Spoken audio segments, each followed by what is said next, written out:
Yeay, balik lagi di sesi Kitchen Gadget bersama aku. Dan kali ini barangnya pasti sering banget teman-teman datengin ke Miniso ya kan. Dan aku sangat tertarik sama si pancinya ini.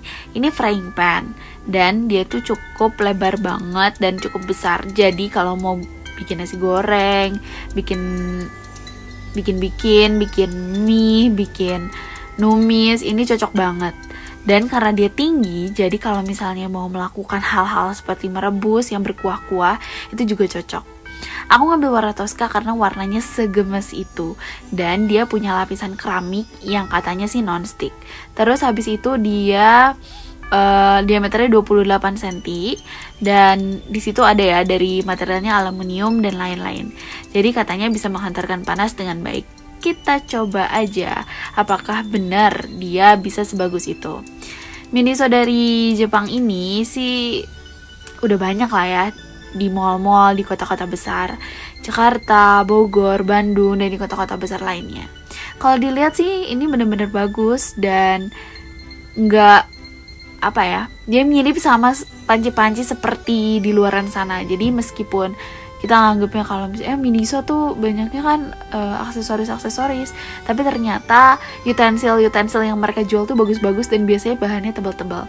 Oke, sekarang kita coba aja. Sekarang aku mau ngerebus. Aku masukin air dan aku punya spaghetti. Spaghettinya ini gampang-gampang aja ya teman-teman. Teman-teman bisa dapetin spaghetti ini di minimarket atau di pasar atau di online juga bisa karena banyak banget. Ini aku pakai yang kita sering pakai aja. Nah, aku pakai spaghetti yang panjang ini aja, dia sebenarnya masih bisa nampung kalau aku geserin dikit lagi kan. Tapi biasanya biar jumlahnya lebih banyak, spaghettinya aku potek kayak gitu jadi 2, jadi mie-nya bisa lebih banyak. Ya, walaupun dipotek, menurut aku sih nggak menghilangkan esensi spaghettinya, dia tetap aja panjang dan bisa dimakan.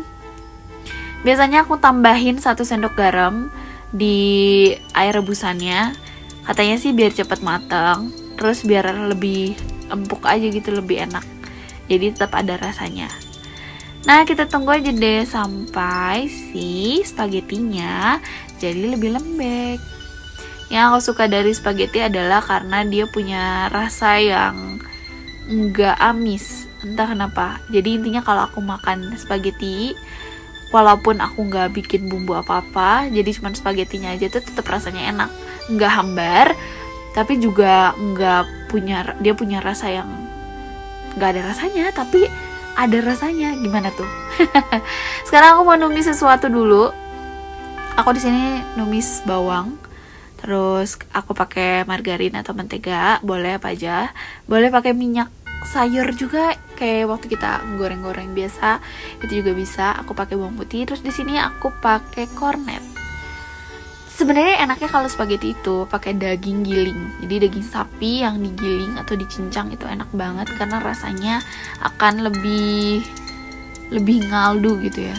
Tapi karena ini biar gampang aja, jadi aku juga pakai bumbu instan dan juga pakai, kalau kalian pergi ke supermarket itu ada. Aku tambahin tomat karena biar dia lebih fresh. Terus aku juga kasih saus tomat. Jadi kalau misalnya teman-teman nggak mau pakai bumbu yang ada di supermarket, teman-teman bisa pakai saus tomat, saus sambal, dan nah ini dia kuncinya, oregano ini juga ada kok di mall-mall. Dan bahkan sekarang di beberapa supermarket mereka jual oregano. Itu yang membuat rasanya ngepasta banget. Terus aku juga tambahin keju di sini. Aku biasanya pakai bisa sampai setengah blok sampai 1 blok, tergantung aku maunya gimana. Karena aku suka keju. Dan kalau misalnya udah pakai keju tuh sebenarnya nggak terlalu harus pakai garam karena keju udah asin. Menurut aku keju itu unik karena dia itu bisa masuk ke makanan yang asin ataupun makanan yang manis. Pokoknya dia enak lah. Sekarang aku masukin spagettinya dan ya lihat. Biasanya kalau pakai panci biasa, kalau sambal-sambal kayak gini, saus-saus kayak gini, itu bisa lengket. Tapi teman-teman bisa lihat sendiri kan kalau pakai panci ini dia nggak lengket. Jangan lupa untuk selalu cuci pancinya setelah dipakai. Dan ini dia hasilnya. Yeay! itulah review kitchen gadget kita kali ini. Terima kasih ya teman-teman udah nonton. See you, bye bye.